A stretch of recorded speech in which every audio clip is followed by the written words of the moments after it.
Hello, Leo. Great to have you here. My name is Shona. Today's reading is a general love forecast for November 2025. As always, take the messages that resonate and release anything that doesn't. Don't forget to like, and subscribe to stay connected with upcoming readings. Let's see what's headed your way, Leo, of this month.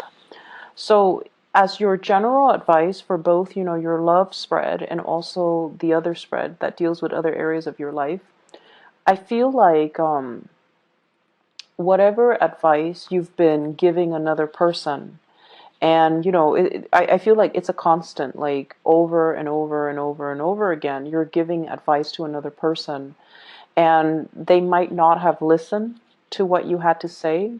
They might not have heeded your advice, but they might not feel like you're justified or you're the expert, so that they don't need to take your advice. This is the week where you're going to get some type of a coming back. The person might be coming back and tell you just verbally or even non-verbally that you know what, you were right. I was wrong. I should have listened to your advice. They might say that outright, or if they're a little bit more proud or a little bit more defensive, they might say like, you were right, without further comments as to what exactly happened that made you believe that I was right. So I feel like you're going to get some confirmation in that arena. I see it in your love relationships. I also see that energy playing out in friendships, family relationships as well. And I see it playing out in your professional environment as well. And I feel like the best strategy for you is to kind of just, stand there and look, okay, for this week. Don't beat a dead horse. So that means, don't, if they're refusing to listen, just kind of let them go on their merry way, because sooner or later they're going to come to the realization that you were right. And then I also feel an element here about not gloating. I don't feel that you're going to do that, because when you give advice, it does come from the heart.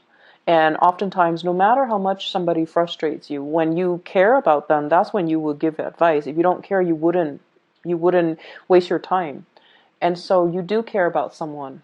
And that's why your advice comes without strings attached. You do want them to take things to heart and to, do the right thing, or to, walk on the right path. But you're not going to gloat if they mess up or if they veer off track because they deviate from what you told them to do. So anyways, in your relationship sector, this is the energy that you bring to the table. We have here the King of Wands. And this is a really, really strong energy that you exude for this week. This is somebody that knows how to prioritize. They know how to organize. They know how to get things done. And this shows a lot of leadership capability. So I feel like for many of you, you have really established yourself as a major player in your relationships, in your life, in your work environment, in your friendship circle. You're somebody that leads other people. You've been there, you've done that. And I feel like from the sheer amount of experience that you have gathered through your lifetime, you know where you stand. You know how to lead people. You know how to navigate situations and circumstances based on your real life experiences. And when I see this king, he has a shield. He has a sword, and he's got that little rod there. But what it means is it's somebody that is not afraid to get their hands dirty. They don't call themselves a leader, and, when the going gets rough, they run away from battle. They're there in the trenches with the people that they lead to fight, to the end. And so they don't run away from battles. They're very courageous, and they themselves, they have a sense of loyalty to the people that they lead. So whatever values or whatever, life path that you live by, whatever you live by, you die by. So it's like you're not going to give somebody advice that you don't yourself believe in. So I feel like there is no pretenses here. There's no hypocrisy, and people sense that about you. And I feel like because of that, you're in a really good position to kind of like to be a very good relationship partner, because other people believe that no matter what, whatever you say is what you stand by. So there's no mixed messages. There's no like I like you, but I don't like you today. Like, there are no mixed signals. There are no mixed messages that you're sending. You're very clear about your expectations in relationships, and you're very clear about what you are demanding or asking of another person. I usually think of this as somebody who has children, somebody who's like, who might be in a relationship with children, but I also feel with this card, it's someone who's single, okay? So you might be a single parent, a single mother, a single father with children. You might have, exes that you've had children with. You might have been married to them at one point or just, in a relationship with them. But this is somebody that has children, and if not, then this is somebody that's single. So for many of you, the energy is you are very single for this week. And I feel like that's what I'm tapping into.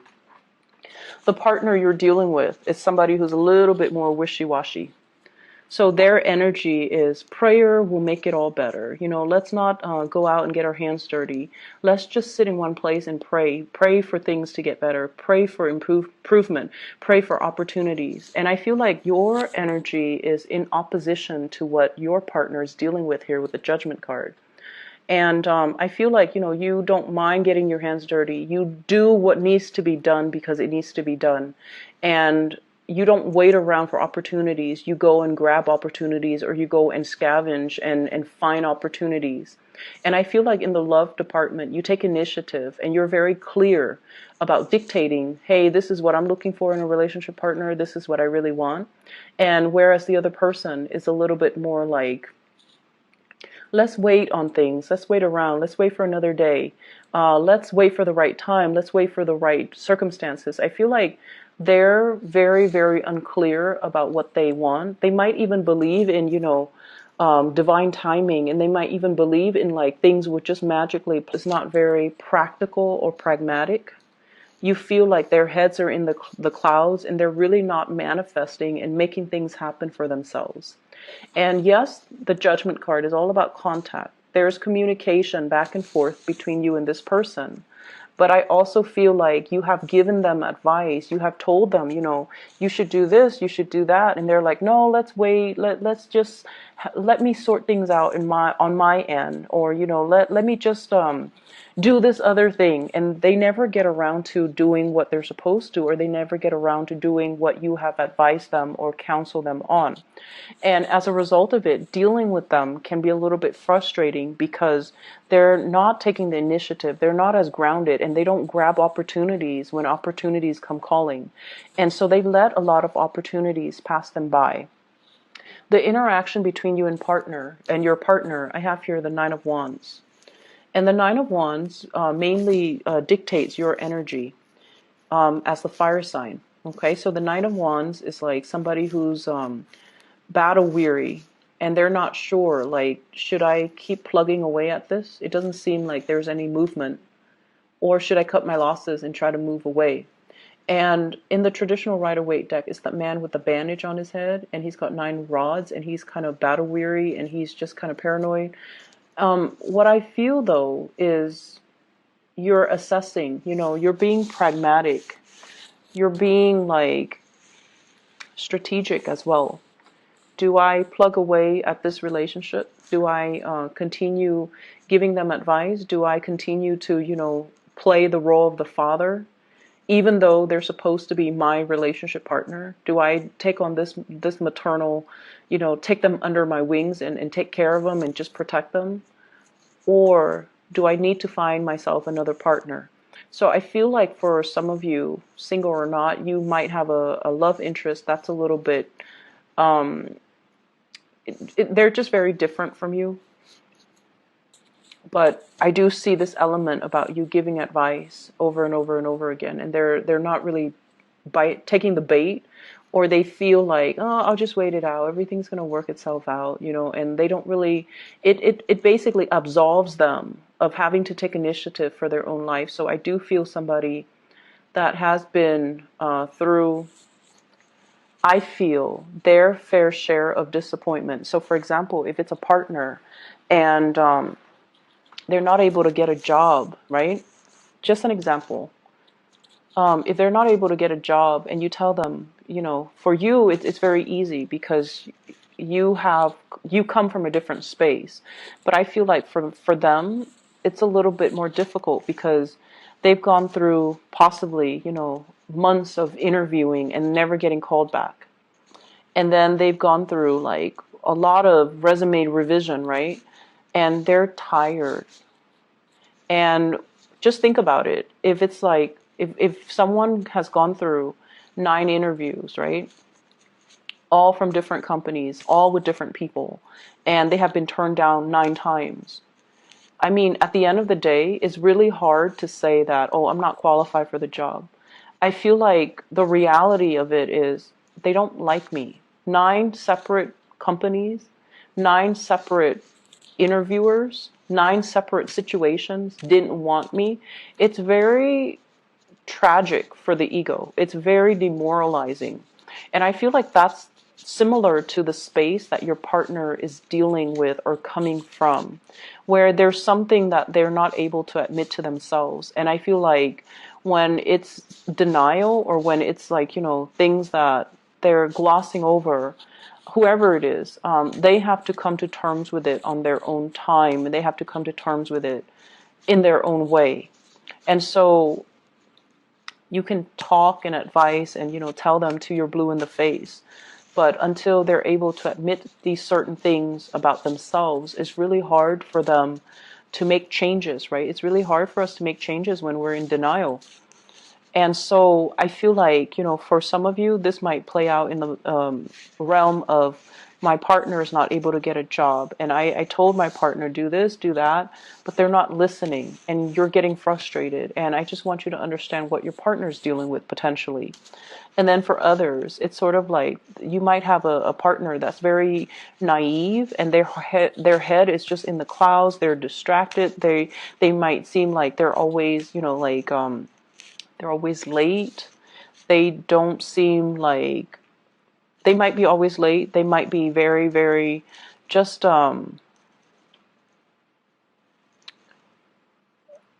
they might not be very affectionate. And time again, you told them, I want more affection.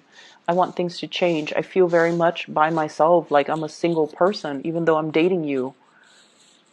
And I feel, like you tell them many, many times. And this might be the week where they come in and try to make some changes, okay? Because I feel like change is coming for you. So I have here this is the Knight of Pentacles. This is somebody coming in, making an offer, making amends, trying their best to appease you, trying to bring something substantial to the table. So if it's a partner who has been out on their luck when it comes to work, they're going to hear good news. And I feel like that's going to help them, because they're going to either take your advice or do something to initiate things from their end. Either way, taking your advice so that they can get things started in their own life, okay? And then if it's a partner that has been estranged, either they're traveling, they're not around, and you feel like, I'm with them, but I'm so single. I'm with them, but I feel like I'm just single because they're not giving me the affection, the attention. They're not physically here. They're coming back into the picture with good news. They've done a lot of work on themselves, and I feel like sometimes it takes that distance away from the people and the things that we love and the things and the people that we're familiar with, for us to make some changes, for us to really see ourselves from a different context, in order to know what we need to figure out, in order to know what we need to work on, in order to know what we need to change about ourselves. So I feel like there's a realization coming through. For others of you, if you've been hoping and praying for a relationship, we have the Death card here, which is a change. So this is a change around. If you're single, you're going to be in a relationship. If you're in a relationship, you might be single. So there's a change around. It doesn't denote, any specific direction, but I feel for majority of you, there's a couple relationship coming through. It's on the offer for you. And I do feel like many of you, person, okay? If you're dealing with a Scorpio with this Death card, there's some good news coming around for the two of you, for both of you. If you're dealing with an earth sign, Taurus, Virgo, Capricorn, there's an offer coming through, and I feel like it's going to be very good, very stable. It's slow. You might have been waiting for it. They might have been waiting on you, but I feel like there's a coming together. In other areas of your life, there will be a lot of get-togethers, okay? Get-togethers with old friends, get-togethers with old colleagues, get-together with like family members, but I feel more so friends, colleagues, like people you used to work with, people you used to go to school with, more in a more social, professional type of a setting, not so much family. I also feel like travel and movement, coming to see people traveling and moving to come see you. And I feel like these are long-standing, significant friendships, okay? I feel like these people have been around with you through a very important milestone in your life. And I say that because of the Six of Cups. This is a flashback from the past, walking down memory lane, recalling, like a lot of fun times between you and another person. And I'm always drawn to this tear, the person is crying.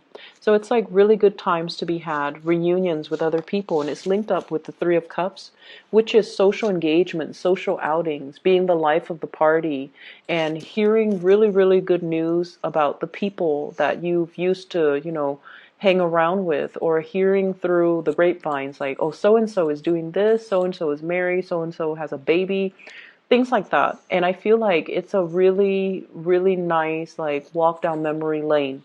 And I do see social engagement happening for you guys, where you're going to run into people from your past.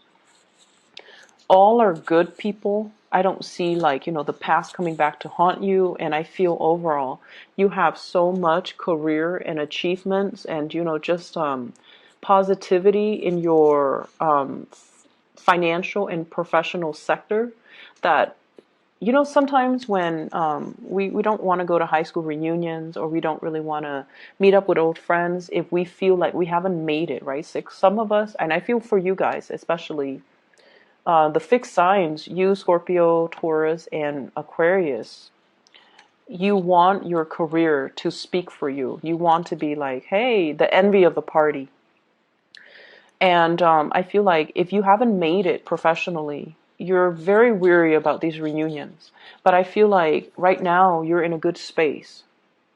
You're where you need to be professionally. A lot of doors are opening for you. So you're at a point where you're like, okay, I'll be there. I'll be at this reunion. I want to talk about what I'm doing. I want to talk about these projects I'm handling. I want to talk about all my responsibilities that people entrust me with. Not in the spirit of bragging, but in the spirit of, I'm really proud of the person that I am today. I'm really proud that despite everything that I've been through, that, I made it. And I'm entrusted with a lot of responsibilities. I'm seen as someone who's competent, and I've created a name for myself. So I feel like you're going to be the life of the party, and you're going to be, you're going to have a lot to offer. You're going to have a lot to say, and you're going to have a lot of people admire